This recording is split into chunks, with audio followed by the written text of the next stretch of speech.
Boa noite, queridos leitores do Clube do Livro da Catequese Fora da Caixinha. Que alegria estar aqui para esta 8ª reflexão de livros do Clube do Livro. E esse livro de hoje é um livro muito especial para todo mundo, não só para os catequistas, para todas as pessoas que querem compreender um pouquinho mais o que é estar nos braços do Pai. E ninguém melhor do que o Douglas Palmeira, que é o autor deste livro, para explicar para a gente, para nos contar, fazer uma reflexão sobre esse belíssimo livro que traz uma das parábolas de Jesus para nós refletirmos hoje. Então, eu passo agora a palavra para o Douglas Palmeira. Boa noite, Douglas. Que alegria ter você aqui conosco, viu, querido? Boa noite, Raquel. Boa noite para todos do Clube do Livro, do Catequese Fora da Caixinha. É uma alegria estar aqui e é sempre bom, quando a gente escreve um livro, a gente poder fazer essa partilha, que não deixa de ser também uma catequese.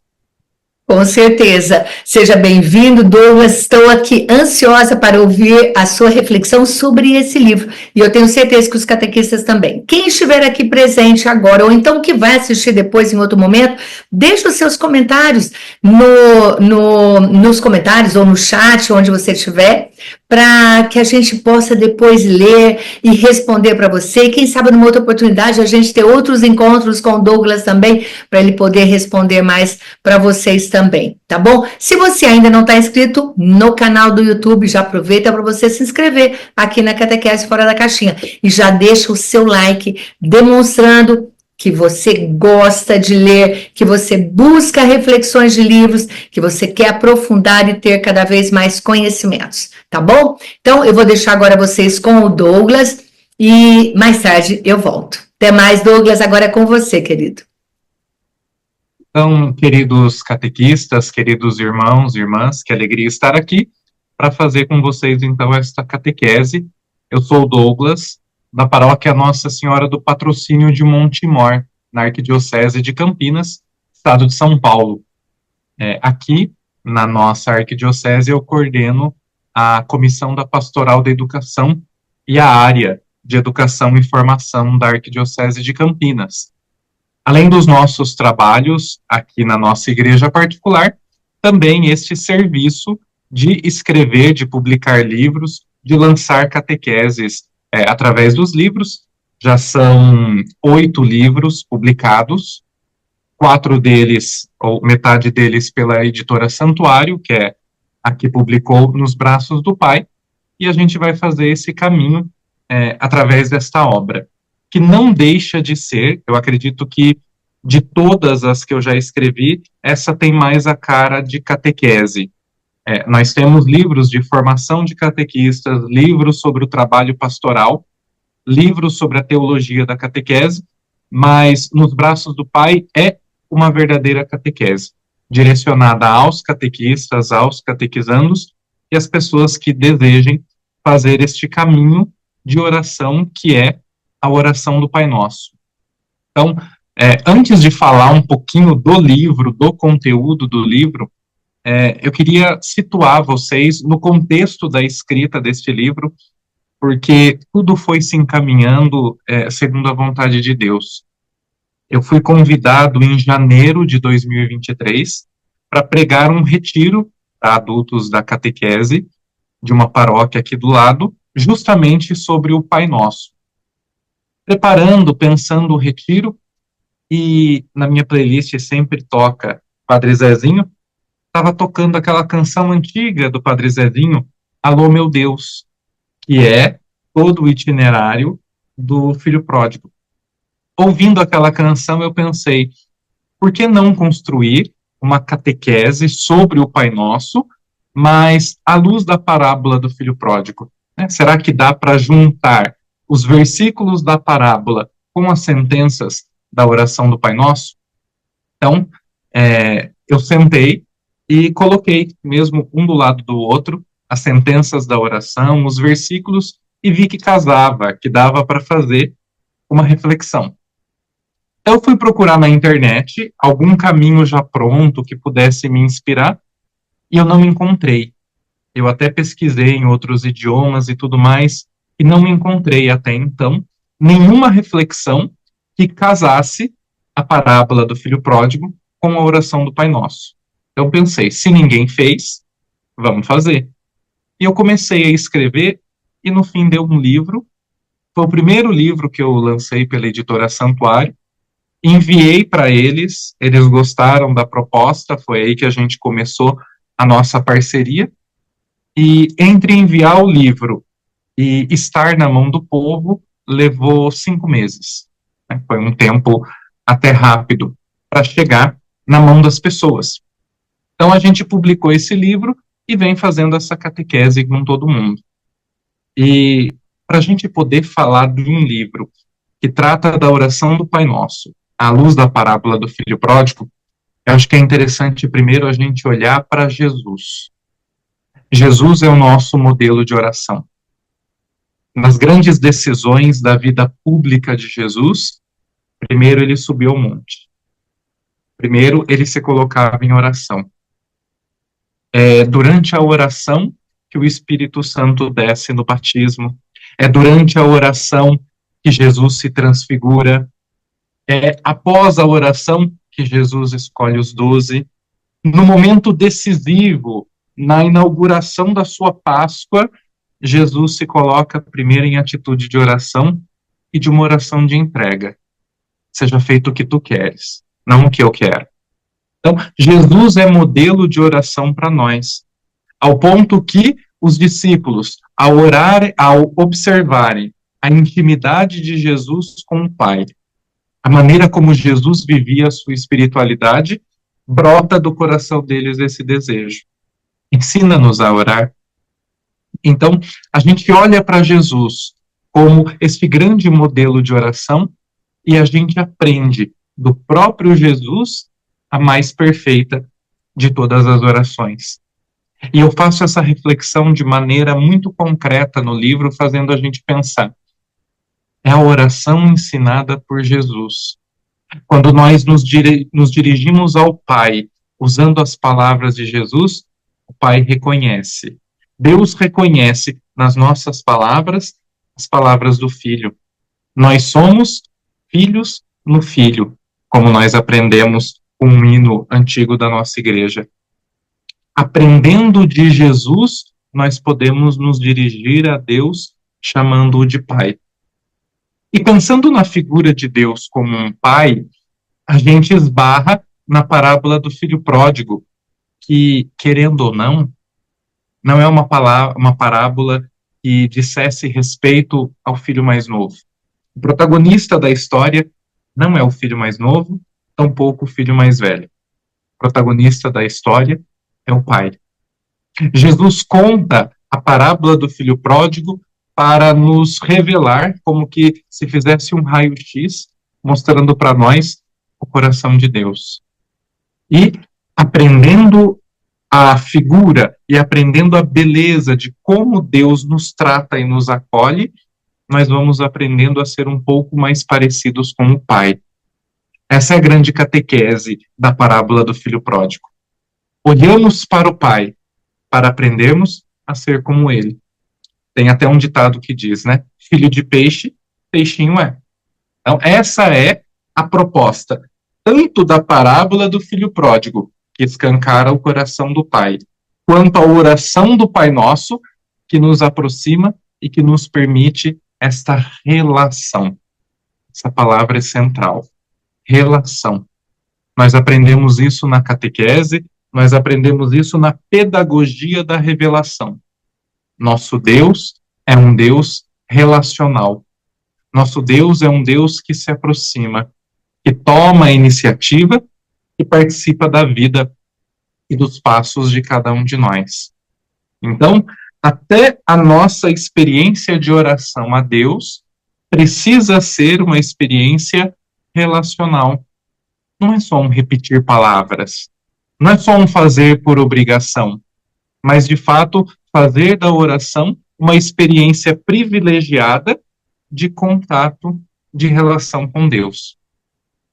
Aí, aprendendo a rezar com Jesus e aprendendo a rezar como Jesus, a gente entra na parábola do filho pródigo, que começa dizendo que um pai tinha 2 filhos. E aí a gente já começa a entender a dinâmica do pai como um protagonista, né? Não diz de um filho que tinha um pai, mas era o pai que tinha 2 filhos. Um pai tinha 2 filhos. A parábola começa na figura paterna, assim como nós começamos a oração do Pai Nosso. E talvez a gente pudesse dedicar um livro todo, um retiro, toda uma reflexão apenas sobre o começo da parábola, do começo da oração. Pai.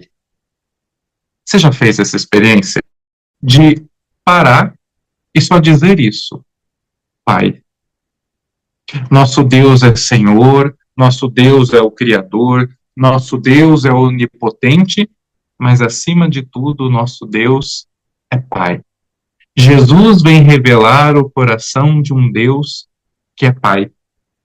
E que é um pai diferente da limitação da consciência de paternidade que nós temos. Porque por mais que nós, pais e mães, nos esforcemos, a gente nunca vai ser um pai e uma mãe à medida ou na proximidade de como Deus é. Eu me lembro uma vez, há uns anos atrás, que eu encontrei uma catequista nessas andanças de formação. E a catequista partilhava a experiência que ela teve, justamente falando da paternidade de Deus, em que ela dizia que ela fez um dos encontros mais lindos, mais emocionantes da vida dela, dizendo que Deus é Pai. Esse era o tema do encontro. E ela passou o encontro animada, empolgada, emocionada. Deus é Pai, porque Deus é Pai, o nosso Deus é Pai. Quando ela termina o encontro, uma criancinha de 7, 8 anos chega para ela e diz assim: ô tia, se Deus é pai, então eu não quero esse pai na minha vida, porque o meu pai matou a minha mãe. Então, a experiência de paternidade que essa criança tinha era, na experiência dela, traumática. Então, pensar em Deus como pai é pensar na paternidade de Deus à medida do seu amor e da sua misericórdia. Nosso Deus é Pai. E é Pai nosso. Esse nosso faz toda a diferença na oração do Pai Nosso. Porque se o Pai não for nosso, não faz sentido a gente pedir que o reino venha, que a sua vontade seja feita, que tenhamos o pão. Porque o Pai não é meu. A oração do Pai Nosso é, por excelência, um caminho para nos tirar desta visão intimista da fé.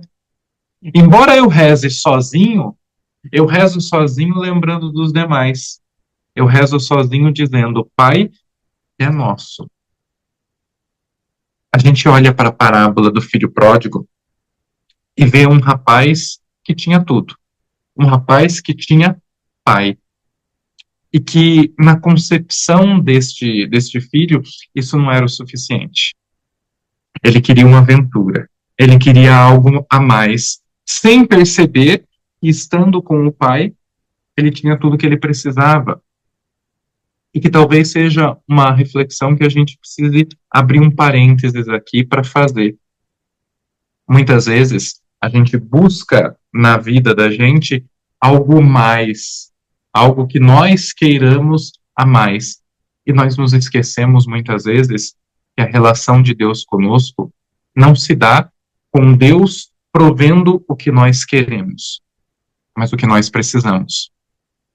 E o que nós precisamos, muitas vezes, a gente leva um bom tempo depois da situação para entender o que de fato a gente precisava. E é o caminho que o filho fez. Ele precisou partir, fazer essa experiência para lembrar que ele tinha um pai. E um pai que não era só dele. Assim como nós, quando rezamos, lembramos que o pai é nosso. E o pai é nosso e está nos céus. É bonito pensar que Deus habita.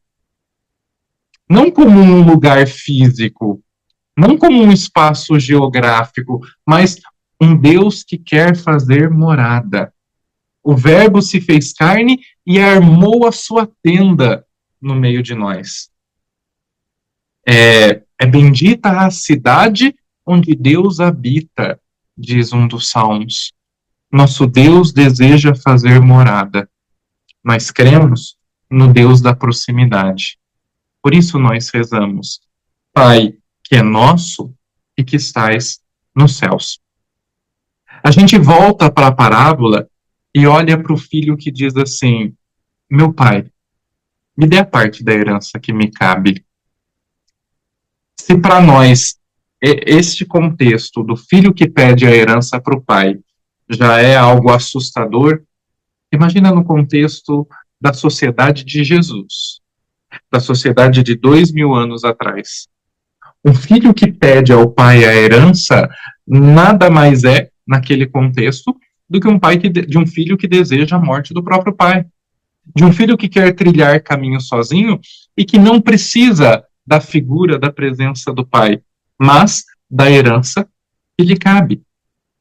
A gente olha para o filho que pediu a sua herança, que teve os bens divididos e partiu. Em contraponto, a gente olha para a oração do Pai Nosso e tem aquele bonito, que é um dos primeiros pedidos do Pai Nosso: santificado seja o vosso nome. Não que o nome de Deus não seja santo, não que Deus não seja quem Ele é, mas é uma prece que nós fazemos para que nós reconheçamos quem de fato Deus é. Que na nossa vida, que na nossa história, que na nossa família, que na nossa catequese, o nome de Deus seja santificado. Deus seja o centro. É a experiência que o filho pródigo faz ao contrário. Ele não quis o pai no centro. Ele quis no centro a herança do pai. E para isso ele não precisava estar próximo do pai. E por isso ele parte. Santificado seja o vosso nome. É a nossa prece no Pai Nosso em favor também da nossa santidade. Porque nós pedimos que o nome de Deus seja santificado na minha vida para que eu alcance a santidade. E aqui eu faço um outro parênteses para falar com você, catequista, que talvez nós precisemos renovar ou retomar na catequese esse sentido escatológico da catequese. Porque a gente corre o risco de formar uma catequese muito imediata, uma catequese fechada no sacramento, como ponto de chegada. É catequese de preparação para a primeira Eucaristia, é catequese de preparação para o Crisma, e a gente está focado no evento, no sacramento que se aproxima, e se esquece que há uma realidade escatológica na catequese. Nós não preparamos para a primeira Eucaristia. Nós não preparamos para sacramentos. Nós preparamos para o céu. O objetivo, a meta da catequese é o céu. É a perfeita e eterna comunhão com Deus, que, para alcançá-la, nós buscamos através da vida sacramental, da vida espiritual, da vida comunitária. Mas não como pontos de chegada, não bastando em si mesmos, mas como etapas dentro deste caminho de santificação. A catequese, ela não é pontual. A catequese é um caminho, é um itinerário que começa aqui e que vai na direção de Deus. Por isso, o valor da catequese permanente, e por isso a gente pensar numa catequese em que não haja lacunas, em que a gente vá suprindo todas as realidades de vida dos nossos catequizandos até o céu. A nossa catequese é cheia de filhos pródigos, de gente que vai e volta. Mas por quê? Será que é apenas por uma questão de irresponsabilidade, de descompromisso deles, ou também da consciência que nós temos do processo catequético? Fechando esse parêntese sobre a catequese, eu volto à figura do filho pródigo, que, deixando a presença, a segurança do Pai, ele parte. E parte para um lugar distante, onde ele gasta tudo numa vida desenfreada. Ele torna-se o senhor de si. Ele se torna o centro da vida e das relações que ele começa a ter. Em contraponto a isso, a gente pensa, por exemplo, na prece que nós fazemos no Pai Nosso. Venha a nós o vosso reino. O filho que parte começa a criar, de maneira até ilusória, um reino de si. Ele mesmo se basta, os amigos que ele faz, os prazeres que ele experimenta, afastado do Pai. Essa prece do venha a nós o vosso reino, ela é muito séria e ela é central na história, ela é central na oração do Pai Nosso, porque ela nos coloca de imediato à nossa vocação comum, à vocação de todos nós, para o reino de Deus, que é eterno, mas que começa aqui.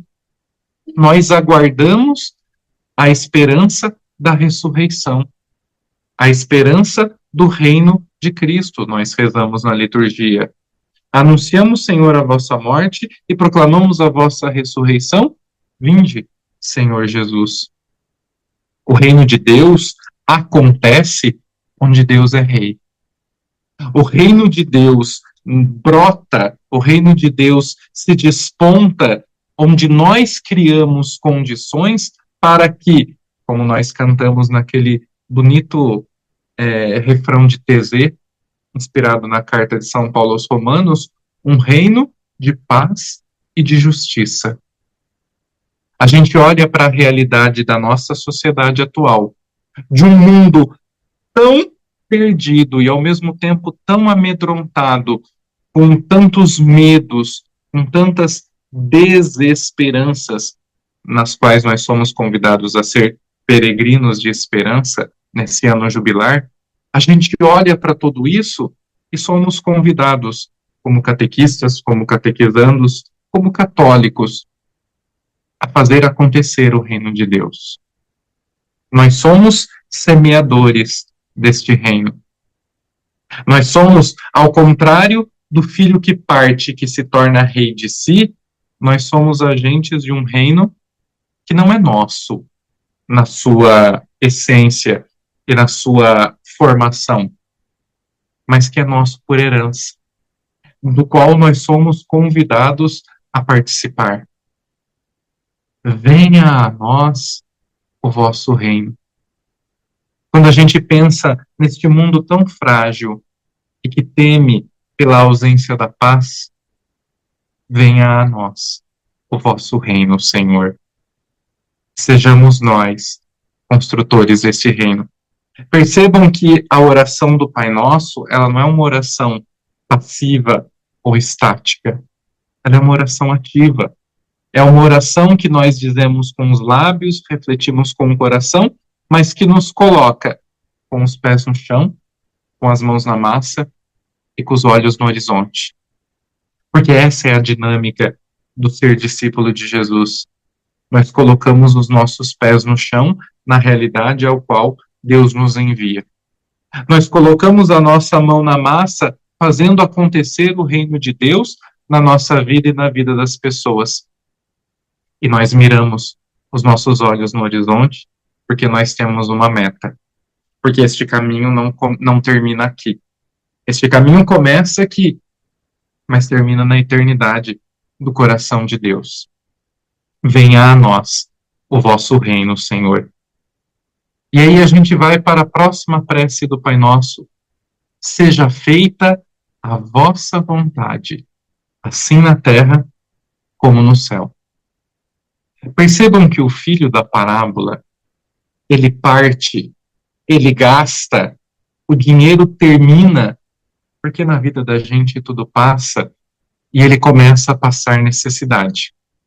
Ele começa a sofrer um tempo de carestia. Querendo ser Deus de si, querendo construir sozinho a sua própria história, ele percebe o que muita gente leva uma vida inteira para perceber. que sozinho a gente não se basta, que sozinhos nós não somos capazes, que nós estamos, e isso é uma liberdade tamanha, nós estamos debaixo da vontade de Deus. Porque a vontade de Deus, ela é perfeita. A vontade de Deus supera as nossas expectativas, supera a nossa visão para o presente. A vontade de Deus também nos santifica. Eu digo no livro que eu escreveria, e ainda escreverei, um livro só para partilhar as muitas vezes que a providência de Deus, que a vontade de Deus veio em socorro às minhas fraquezas. E você que assiste, que participa desta live e que participa do Clube do Livro, com certeza você tem o mesmo testemunho para dar, de que quando Deus nos socorre, e aí eu vou falar de maneira bem concreta, a nossa realidade financeira, os nossos projetos, quando Deus nos socorre, quando a divina providência de Deus vem em nosso socorro, confirmem para mim, nunca é nem antes e nem depois. É na hora certa. E nunca é nem faltando, nem sobrando. É na medida. E Deus vai nos educando. Talvez ter perdido tudo, ter passado por um período de carestia, tenha sido o ensinamento para que aquele jovem percebesse que ele estava debaixo da vontade de Deus. E isso é um exercício de liberdade. O jovem só partiu e fez essas experiências porque na casa do pai ele sempre foi livre. Livre até ao ponto de não querer mais o pai, de não querer mais o convívio naquela casa. Então, olhamos para o filho pródigo e nos enxergamos. Quantas vezes nós não tentamos ser senhores da nossa vida? Quantas vezes nós não nos desesperamos e nos esquecemos que a vontade de Deus está sempre acima da nossa? O próprio Jesus, naquele momento de angústia, pedindo ao Pai, se fosse possível, afasta de mim este cálice, ainda assim ele professa, seja feito o que tu queres, não o que eu quero. Será que nós conseguimos? Sobretudo quando os nossos projetos aparentemente dão certo. Nós conseguimos olhar para Deus e dizer, seja feito o que tu queres e não o que eu quero. Percebam que a oração do Pai Nosso, e muitas vezes nós a rezamos estendendo os braços. A oração do Pai Nosso é fazer essa experiência de abandonar-se no colo de Deus, de deixar que Deus nos conduza.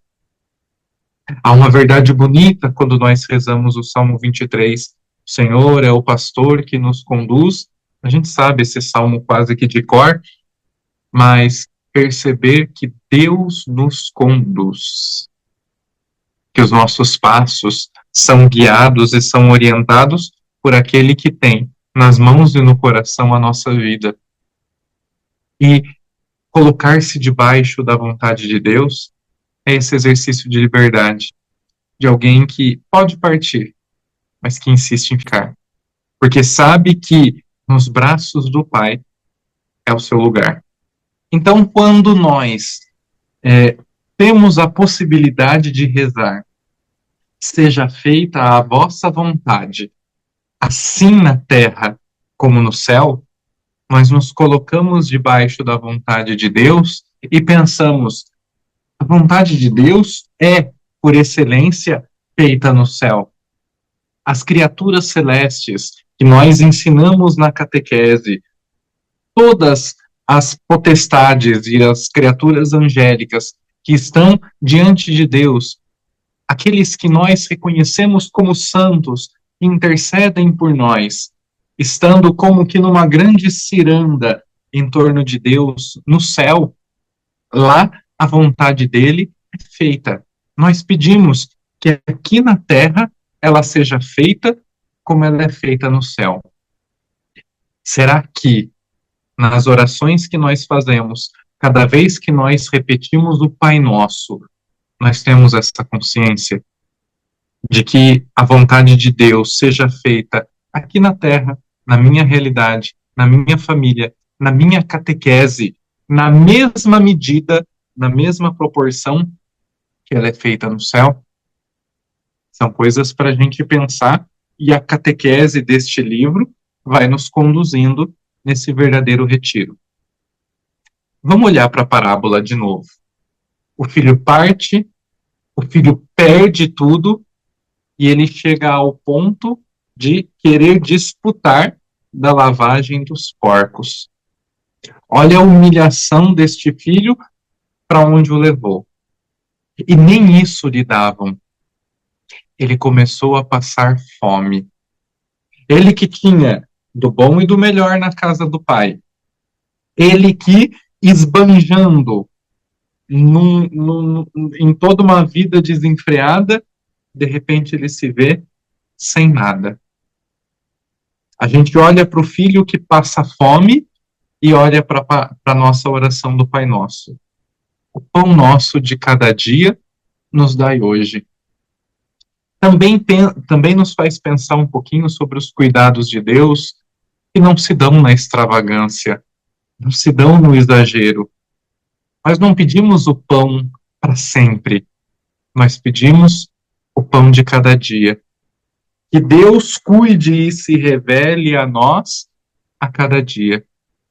Esse é o cuidado que um bom pai, que uma boa mãe vai tendo com os seus filhos. Ele os educa para que eles façam os exercícios, o aprendizado, e que também sejam supridos nas suas necessidades dia a dia.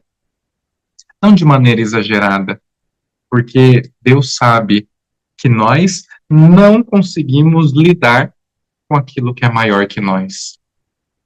Preferível que Deus nos dê o pão de cada dia, para que, tendo em excesso, a gente não cometa loucuras. Deus vai, também na oração do Pai Nosso, nos educando. Nós somos, muitas vezes, como o filho que mendiga. Ele mendigava por lavagem. Às vezes a gente mendiga por migalhas. A gente corre atrás de migalhas. E Deus vem saciar-nos. Saciar a nossa fome do corpo, mas também a nossa fome da alma. Quando nós pedimos o pão nosso de cada dia nos dai hoje, é sim o pão de trigo, é sim o nosso alimento diário, mas é também o nosso desejo pelo pão do céu, que nós recebemos uma primeira vez com o auxílio da catequese, mas que nós vamos recebendo dia a dia, passo a passo. Como nós teremos em breve a canonização de Carlo Acutis, como Carlo Acutis dizia, a Eucaristia é minha autoestrada para o céu. É um caminho direto, mas é um caminho que eu vou percorrendo passo a passo. E aqui eu aproveito para deixar para você uma dica de catequista.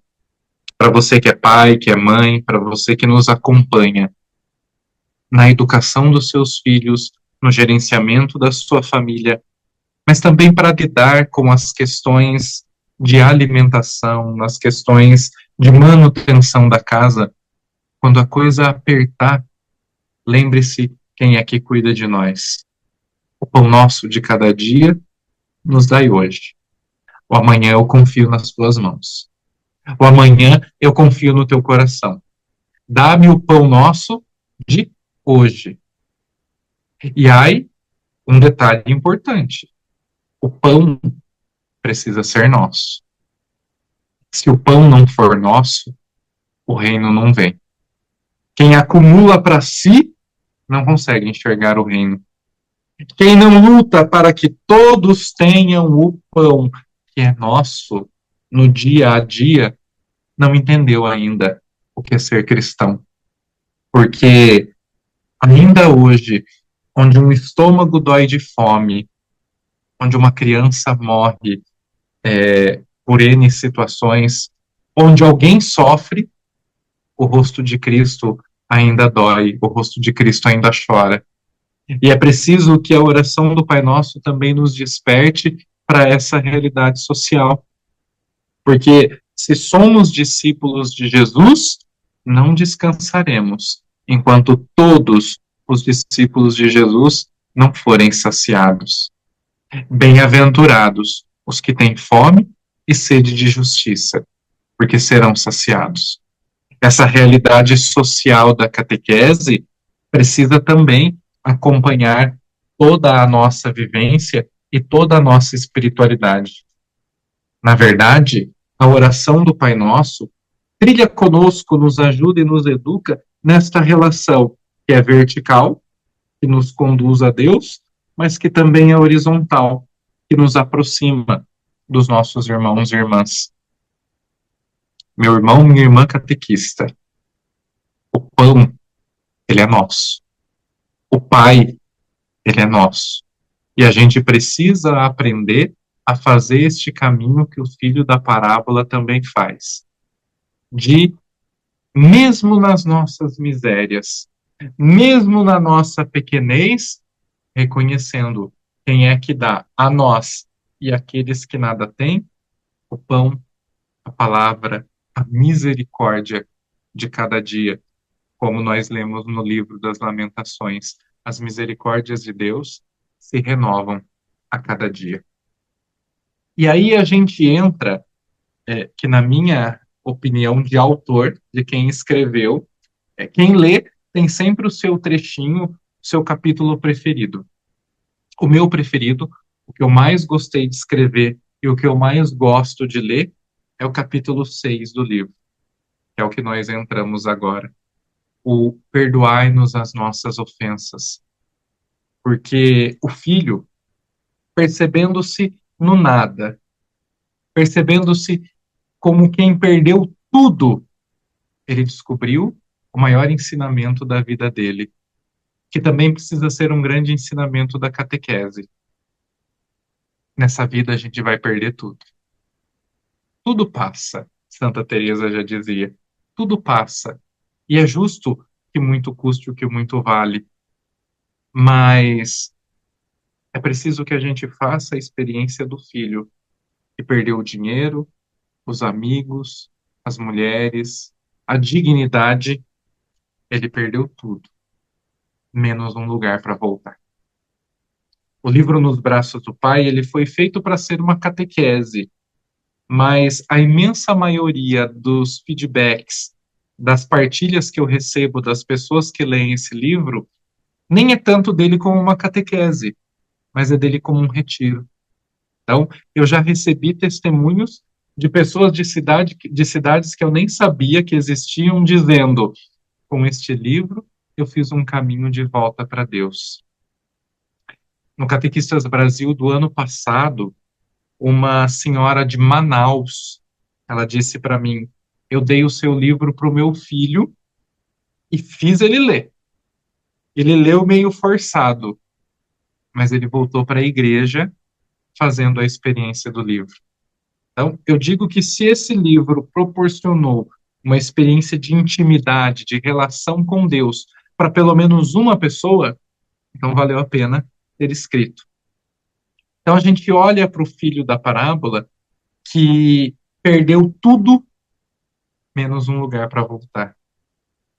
Ele chega ao ponto de já nem se reconhecer como filho. Ele diz: eu vou dizer para o meu pai, trata-me como um dos seus empregados. Ele já nem se reconhece mais como filho, mas ele não deixou de ter pai. Então, ele decide voltar. E isso precisa nos lembrar que perdão é volta, perdão é regresso. Perdão é a dignidade de poder fazer parte novamente, de reconhecer que nós temos, sim, um lugar. E aí a gente pensa, por exemplo, nos nossos itinerários formativos sobre o sacramento da reconciliação. Como é que nós tratamos isso na catequese? Semana passada eu dizia isso para um grupo de catequistas. A gente diz que a catequese não é uma promotora de eventos, que não é formatura, que a gente não está só visando o sacramento. Mas percebam, muitas vezes, em muitos lugares, por exemplo, quando é que os catequizandos acessam o sacramento da reconciliação? Uma semana antes da primeira Eucaristia ou uma semana antes do Crisma. Por que não fazê-lo dentro do processo? Porque daí a gente vai incutindo, nós, catequistas, vamos incutindo na cabeça das crianças que o sacramento da reconciliação é só para receber o outro sacramento. Né? Que o sacramento da reconciliação existe para eu estar purificado para receber a Eucaristia.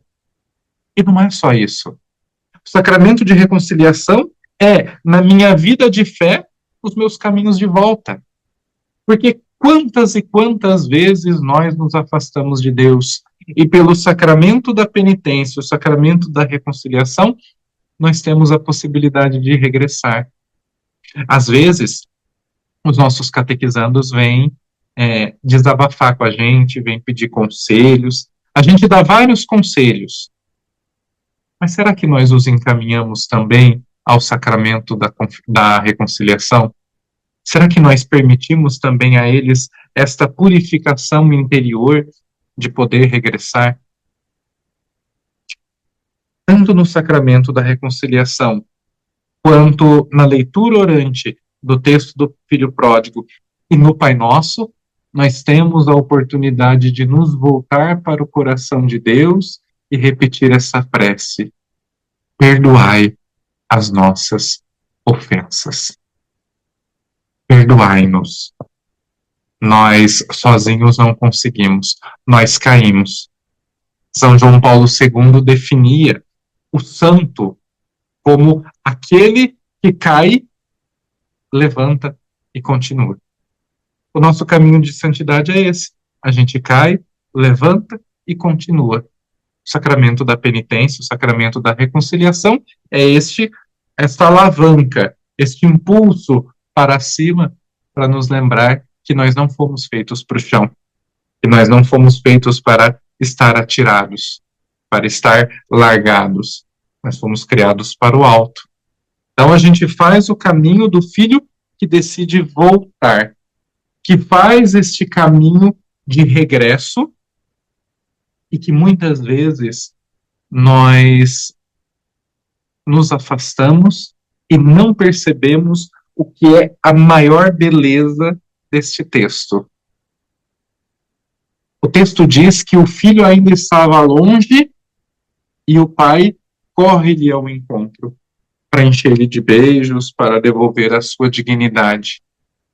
Deus sempre toma a iniciativa.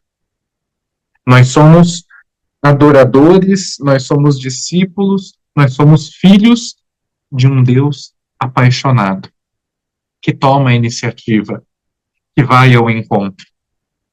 O pai corre na direção do filho e o traz de volta. O filho perdeu tudo, menos um lugar para voltar. Ele já não se reconhece mais como filho, mas não deixou de ter um pai. É bonito que na história ele tem um discurso ensaiado, né? Pai, pequei contra o céu e contra ti, já não mereço ser chamado teu filho. O pai não deixa ele terminar, porque no amor não tem encenação. O amor é real. No amor não tem discurso ensaiado. A misericórdia, ela nos envolve. São Paulo diz aos Coríntios que o amor de Cristo nos constrange. É exatamente isso. Deus quebra os nossos paradigmas, toma a iniciativa e nos acolhe, e nos reintegra, e nos traz de volta. Por isso, nós exercemos essa dualidade, este caminho, essa via de mão dupla que a oração do Pai Nosso nos propõe. Perdoai-nos as nossas ofensas, assim como, na mesma medida, do mesmo jeito, na mesma proporção que nós perdoamos a quem nos tem ofendido. E aí a gente olha para o filho mais velho, que não quer entrar, que chama a atenção do pai. Ele diz, eu sempre estive do teu lado, eu nunca te desobedeci, Aí volta este teu filho, esse termo é muito interessante, este teu filho, porque a ausência de perdão dele é tão forte que ele já não reconhece mais o outro como irmão. Talvez as pessoas que se neguem a perdoar façam o mesmo exercício, que é o de não reconhecer mais o outro como um irmão e não perceber o que é o perdão. Você sabe que o prefixo per na língua portuguesa nós usamos quando algo excede a condição natural. Eu posso correr ou eu posso percorrer, né? Indica ultrapassar uma pequena medida. Eu posso me doar ou eu posso perdoar. Perdoar é doar-se além da medida, porque muitas vezes a gente sabe que a pessoa não vai mudar, mas nós damos a ela e a nós o direito de não carregarmos um peso que não nos pertence. Porque perdoar é muitas vezes desculpar, esquecer aquilo que não tem como ser desculpado. Porque ofendeu demais, porque machucou demais.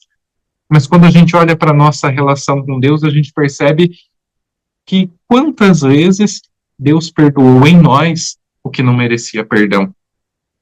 Na verdade, o perdão não é sobre nós. O perdão é sobre Ele. É sobre aprender a ser cada vez mais parecido com o Pai desta parábola que envolve, que abraça. É lógico que perdoar muitas vezes implica em dar ao outro o direito de não participar mais da nossa vida.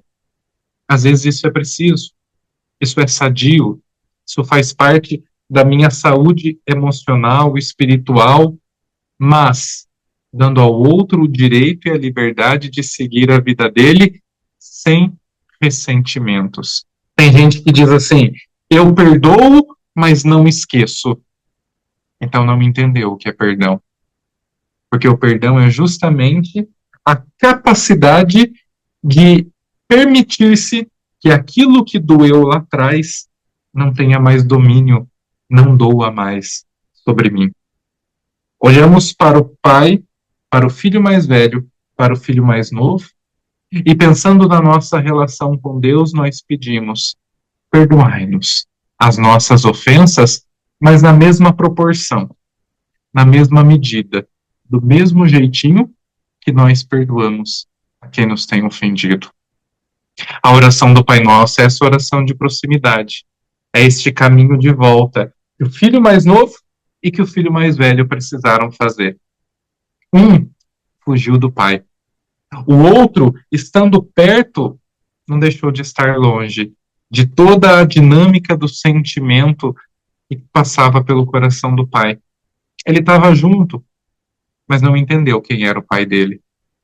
Então, nós pedimos que o Senhor, nos ensinando a perdoar, Ele não nos deixe cair em tentação. O pai da história lembra isso por filho mais velho. Tudo que é meu é teu.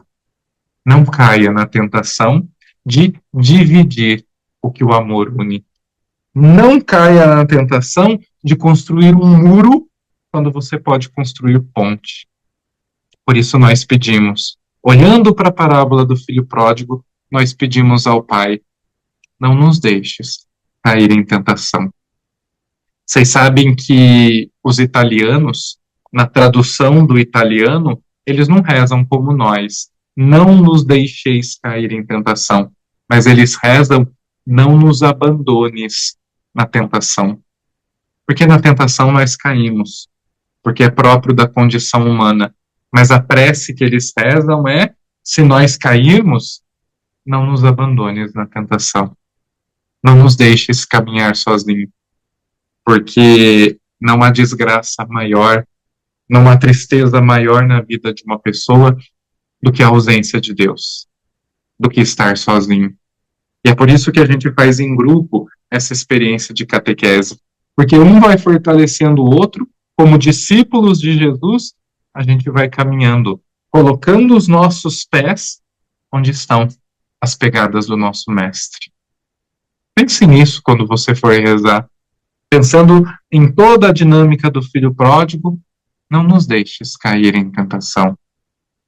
E se cairmos, não nos abandones na tentação. E mais, esse é o desfecho da história, quando o pai diz, a gente precisa se alegrar, porque o teu irmão, lembra que ele disse, este teu filho volta e o senhor faz isso? Ele lembra ao filho mais velho quem é o filho mais novo. Não este meu filho, mas este teu irmão estava morto e tornou a viver. Estava perdido e foi encontrado. Senhor, livrai-nos do mal de não acolher, do mal de ser empecilho para as pessoas, do mal de afastar as pessoas do coração de Deus. Todo catequista, assim como todo catequizando, precisa ser um agente de comunhão.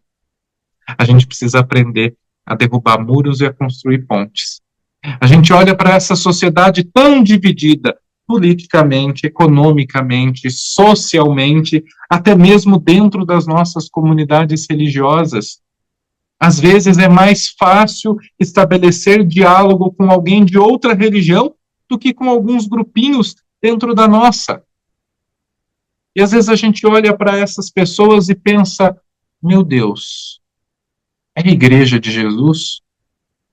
Eles estão anunciando a igreja de Jesus ou uma igreja que eles criaram para si? Senhor, livrai-nos do mal,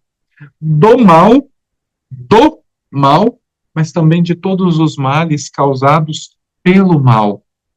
Nós queremos ser os filhos que foram libertos, os filhos que foram acolhidos, os filhos que, mesmo partindo, mesmo se afastando, que encontraram o caminho de volta e que desejam estar na casa e nos braços do Pai.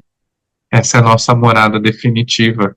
É promessa de Jesus, eu vou preparar um lugar para vós. Então, olhando para o livro nos braços do Pai, olhando para a catequese, que presta esse bonito serviço de intimidade, de relação, de anúncio do coração e da misericórdia de Deus, olhando para a nossa vida de fé. É a possibilidade da gente fazer do Pai Nosso esse caminho de volta. De fazer da oração do Pai Nosso essa possibilidade de nos aproximar sempre do coração de Deus e de aprender a ser um pouquinho mais como Ele é. Reconhecendo como o Pai é nosso. Pedindo que o seu nome santo nos aproxime do caminho da santidade. Que a sua vontade e o seu reino se realizem na nossa vida. Que o pão que pedimos a nós seja oferecido também àqueles que nem isso têm. Que nós vivamos a dinâmica do perdão. E perdoados, aprendamos a perdoar. Reconciliados, sejamos agentes de reconciliação. E que Deus, o Pai, que nos acolhe de braços abertos, que Ele nos livre da tentação, que Ele não nos deixe cair em tentação, que Ele não nos abandone na tentação, e que nós sejamos libertos de todos os males que nos afastam do coração de Deus. Se você, que participou deste Clube do Livro, e fez comigo que escrevi, com a Raquel, com as meninas do Catequese Fora da Caixinha que dinamizam tudo isso. Mas na sua comunidade, com o seu grupo, com a sua família, fez conosco este caminho, este itinerário de oração, tenha a certeza de que Deus nos acolhe de braços abertos. Essa talvez seja a maior e mais profunda mensagem da catequese.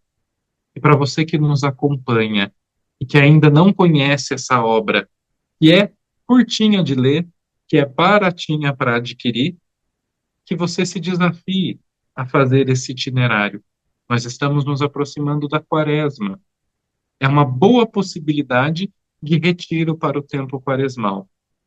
Para você que fez a leitura, para você que ainda o fará, e que tem neste Clube do Livro esta inspiração dessas leituras e desse itinerário de oração, me permita encerrar a minha fala dizendo o que eu escrevo no livro, porque esse é o resultado de quem reza com o coração a oração do Pai Nosso e de quem faz rezando a leitura da parábola do Filho Pródigo.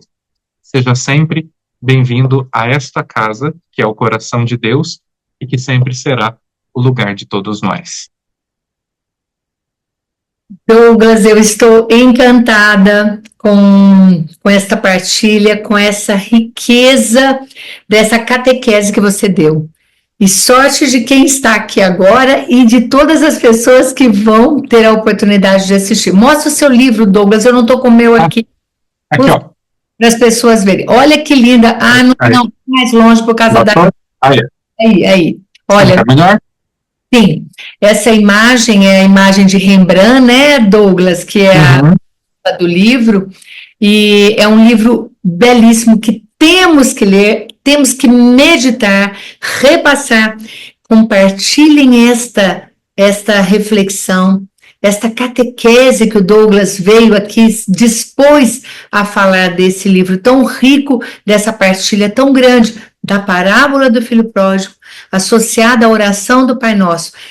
Que inspiração linda que você teve, Douglas, para unir a oração com essa parábola tão maravilhosa, fazendo realmente essa ligação, e você encontrou a ligação de todas as frases, de todos os pedidos na oração do Pai Nosso, com a vivência, com a experiência do filho mais velho, do filho mais novo, e principalmente lembrando do pai.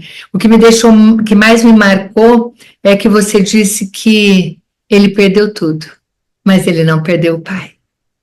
Que seja essa a lição e a experiência para todos nós desse livro. E cada um, com certeza, deixa aqui nos comentários o que você achou, como que você enxergou, qual foi a parte dessa reflexão e do livro que você já leu, e se ainda não leu, da meditação e da catequese do Douglas, o que foi para você mais importante? Douglas, gratidão por essa partilha tão rica, tão maravilhosa, que Deus continue te inspirando, continue te abençoando a sua vida, a sua missão, sua família, e que você continue a trazer para nós, e eu sei que tem outros livros maravilhosos aí, já que eu tenho todos eles, e nós vamos partilhar isso mais adiante, que você continue sendo esse instrumento de Deus para ajudar as pessoas nessa reflexão e nessa aproximação junto de Deus. Um grande abraço para você, gratidão por essa partilha, queridos todos catequistas, um bom final de live aí para vocês, uma boa noite, um bom dia, uma boa tarde, conforme o horário que você estiver assistindo, e a gente se vê no próximo mês com um novo livro. Continue dentro do Clube do Livro, no grupo do WhatsApp, e se você quiser entrar no Clube do Livro e você ainda não está, eu vou deixar o link aqui embaixo do grupo do WhatsApp para você poder acessar também. Gostaria de deixar mais uma palavra, Douglas, com você. Apenas agradecer, Raquel, pela oportunidade. Acima de tudo, eu sou catequista, então poder ter essa possibilidade de estar com os catequistas, de fazer uma catequese, faz o coração da gente também arder como dos discípulos de Emaús. Então, muito obrigado pela oportunidade, e para você que acompanhou essa live, esteja onde você estiver, se você se lembrar em alguma de suas orações, reze por mim, reze pela minha família, e o meu desejo sincero é que Deus abençoe vocês. Amém. Vamos encerrar com a oração do Pai Nosso, Douglas? Reza você com a sua voz tão bonita para nós. Então, rezemos juntos, nos confiando nos braços do Pai e confiando que Deus cuida de nós. Pai nosso que estais nos céus, santificado seja o vosso nome. Venha a nós o vosso reino. Seja feita a vossa vontade, assim na terra como no céu. O pão nosso de cada dia nos dai hoje. Perdoai-nos as nossas ofensas, assim como nós perdoamos a quem nos tem ofendido. E não nos deixeis cair em tentação, mas livrai-nos do mal. Amém. Amém. Boa noite, Douglas, muito obrigada. Deus o abençoe você mais uma vez. E a todos vocês catequistas, a gente se vê no próximo Clube do Livro no mês que vem. Um beijo, uma boa noite, até a próxima.